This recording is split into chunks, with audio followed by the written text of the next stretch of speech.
Urdu language imposition से Bengali language movement शुरू हुई। रजाकार शब्द बांग्लादेश में एक तरह से गद्दार का इक्विवेलेंट है। 62% रेवेन्यू इनकम ईस्ट पाकिस्तान से आने के बावजूद 75% बजट वेस्ट पाकिस्तान को मिलता था। वेस्ट पाकिस्तान ने इल्जाम लगाया शेख मुजीबुर रहमान देश को तोड़ना चाहते हैं। बांग्लादेश पार्लियामेंट में उस दिन कुछ ऐसा हाल था। ऐसा नहीं है कि हिंदूज का हाल शेख हसीना के वक्त में बहुत अच्छा था।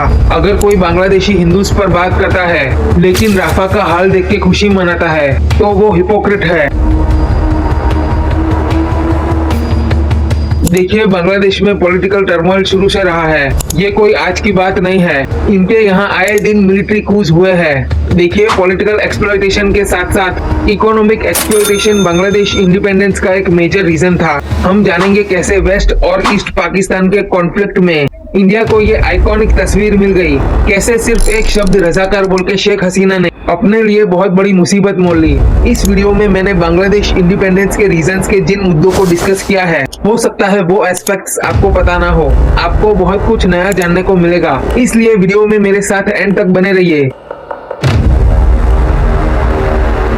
दोस्तों, बांग्लादेश की इंडिपेंडेंस में पॉलिटिकल एक्सप्लॉयटेशन के साथ साथ इकोनॉमिक एक्सप्लॉयटेशन भी एक बहुत बड़ा कारण था।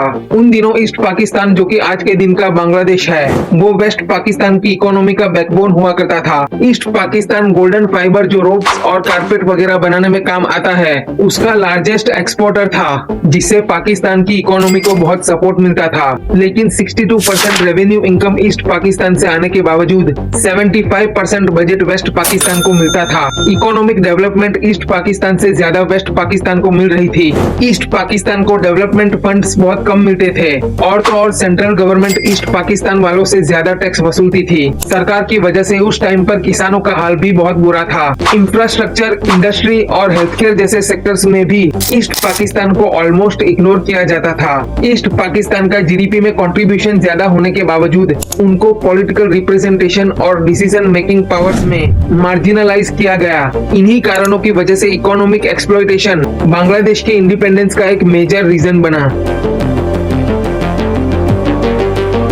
बांग्लादेश इंडिपेंडेंस में लैंग्वेज का काफी क्रिटिकल रोल था। मोहम्मद जिन्ना ने 1948 में उर्दू लैंग्वेज को पाकिस्तान की स्टेट लैंग्वेज घोषित कर दिया था, लेकिन ईस्ट पाकिस्तान की प्राइमरी लैंग्वेज बंगाली थी। इस उर्दू लैंग्वेज इम्पोजिशन से बंगाली लैंग्वेज मूवमेंट शुरू हुई थी, क्योंकि बंगाली पॉपुलेशन अपनी लैंग्वेज और कल्चर को अपनी आइडेंटिटी का हिस्सा मानती थी।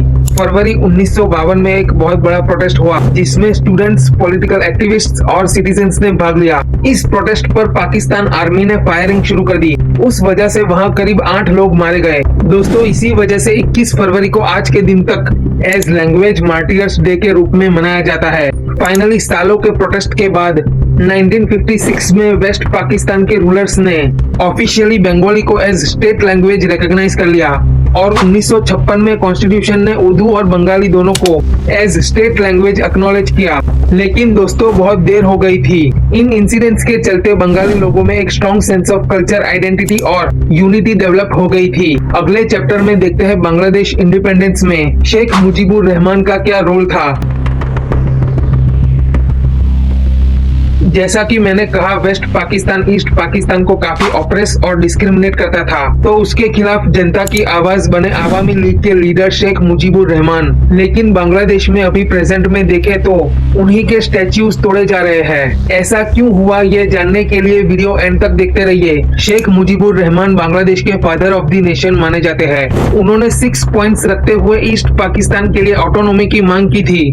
इस चीज को ऐसे देखा गया कि शेख मुजीबुर रहमान देश को तोड़ना चाहते हैं। इसी वजह से शेख मुजीबुर रहमान को 1968 में अगरतला कॉन्स्पिरेसी केस के तहत अरेस्ट कर लिया गया। इसके बाद लोग उनके लिए सड़कों पर उतर आए। भारी प्रोटेस्ट देखने को मिले, जिससे 1969 में उन पर अगरतला कॉन्स्पिरेसी का केस हटा के उन्हें रिहा कर दिया गया।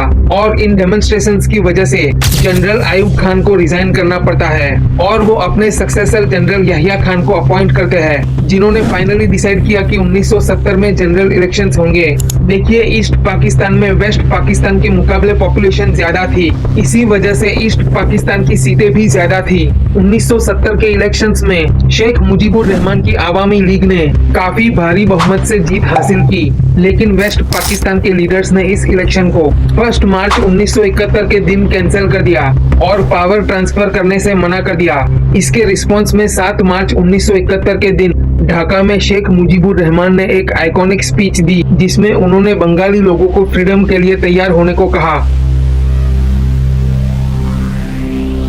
दोस्तों, ईस्ट पाकिस्तान के नेशनलिस्ट लोगों ने मुक्ति वाहिनी नाम की अपनी आर्मी बना ली, जिनको इंडिया ने ट्रेनिंग प्रोवाइड की थी, और इसके सामने पाकिस्तान आर्मी ने शांति वाहिनी बनाई। 25 मार्च 1971 को पाकिस्तान आर्मी ने एक ऑपरेशन शुरू किया, ऑपरेशन सर्च लाइट। इस ऑपरेशन में इंटेलेक्चुअल्स, एक्टिविस्ट्स और स्टूडेंट्स वगैरह को मारा जा रहा था, जो पाकिस्तान से सेपरेट कंट्री चाहते थे, और शेख मुजीबुर रहमान को अरेस्ट करके वेस्ट पाकिस्तान ले जाया जाता है। अरेस्ट से पहले शेख मुजीबुर रहमान ने बांग्लादेश की इंडिपेंडेंस को अनाउंस कर दिया था, लेकिन उस एक रात में 7000 स्टूडेंट्स को मार दिया जाता है, और इस ऑपरेशन में करीब 30 लाख बंगालीज मारे जाते हैं। इससे बचने के लिए करीब 1 करोड़ बंगाली लोग इंडिया में शेल्टर सीख करते हैं। 3 दिसंबर को पाकिस्तान ऑपरेशन चंगेज खान के तहत इंडिया के कुछ लोकेशंस पर हमला कर देता है, और इसके बाद इंडिया इस वॉर में ऑफिशियली एंटर करता है, जहां इंडिया बांग्लादेश में अपने ट्रूप्स को भेजता है। 16 दिसंबर 1971 के दिन पाकिस्तान ने एक बहुत बड़ी हार का सामना किया,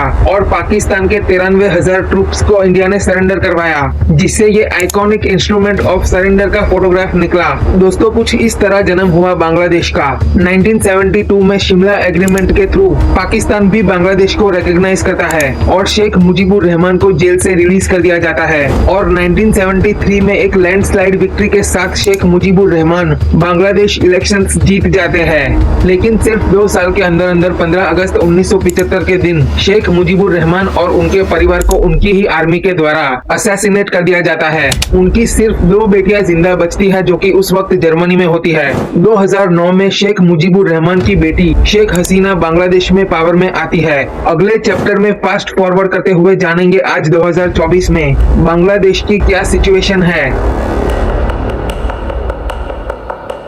दोस्तों, जैसे ही बांग्लादेश आजाद हुआ, शेख मुजीबुर रहमान ने फ्रीडम फाइटर्स के लिए अलग से कोटा जारी किया। बांग्लादेश सरकारी जॉब्स में टोटल 56% रिजर्वेशन था, उसमें से 30% रिजर्वेशन का कोटा सिर्फ फ्रीडम फाइटर्स को दिया गया। 1972 में ये रिजर्वेशन सिर्फ फ्रीडम फाइटर्स के लिए था, लेकिन 1997 में उनके बच्चों के लिए और 2010 में उनके बच्चों के लिए भी 56% में से 30% रिजर्वेशन लागू कर दिया गया था। मोटे मोटे तौर पर बांग्लादेश में आज के दिन के पॉलिटिकल क्राइसिस की जड़ ये रिजर्वेशन ही है, क्योंकि ये रिजर्वेशन जनरल कैटेगरी के स्टूडेंट्स के लिए अनफेयर था। तो उन्होंने कहा 1971 में लड़े फ्रीडम फाइटर्स के ग्रैंड चिल्ड्रन को ये रिजर्वेशन देना गलत है। शेख हसीना ने 2018 में मैसिव प्रोटेस्ट के बाद कोटे को हटा दिया था, लेकिन 5 जून 2024 के दिन हाईकोर्ट ने 30% रिजर्वेशन फ्रीडम फाइटर्स के डिसेंडेंट्स के लिए वापस से लागू कर दिया था। उसके बाद एक पॉइंट ऑफ टाइम पर शेख हसीना ने प्रोटेस्टर्स को रजाकार बोल दिया था। अब दोस्तों, रजाकार शब्द बांग्लादेश में एक तरह से गद्दार का इक्विवेलेंट है। 1971 लिबरेशन वॉर में जिन लोगों ने पाकिस्तान आर्मी का साथ दिया था, उन्हें रजाकार बोला जाता है। इसके बाद प्रोटेस्ट और भी इंटेंसिफाई हुए, और 5 अगस्त 2024 के दिन मिलिट्री ने शेख हसीना को 45 मिनट का अल्टीमेटम दिया कि वो बांग्लादेश से निकल जाए। शेख हसीना को बांग्लादेश छोड़ के भागना पड़ता है, और उनको इंडिया में शरण लेनी पड़ती है। ये वीडियो 5 अगस्त 2024 बांग्लादेश की पार्लियामेंट के है। प्रोटेस्ट में शेख मुजीबुर रहमान, जिन्होंने बांग्लादेश को आजादी दिलाई, उनके स्टैच्यू को भी तोड़ा गया था। उसके बाद Nobel prize winner Muhammad Yunus के हाथों में बांग्लादेश की कमान दी जाती है। ऐसा नहीं है कि माइनॉरिटीज का हाल शेख हसीना के वक्त में बहुत अच्छा था। उस वक्त भी वायलेंस देखने को मिलता था, लेकिन उनके जाने के बाद अचानक जो वायलेंस इंटेंसिफाई हुआ, स्पेशली हिंदू कम्युनिटी के अगेंस्ट, वो अलग ही लेवल का है। बांग्लादेश से हमें कई स्पाइन चिलिंग वीडियोस भी देखने को मिले हैं, जहां हिंदूज को प्रताड़ना झेलनी पड़ी है, मंदिरों को भी तोड़ा गया है और उन पर पथराव भी हुए हैं।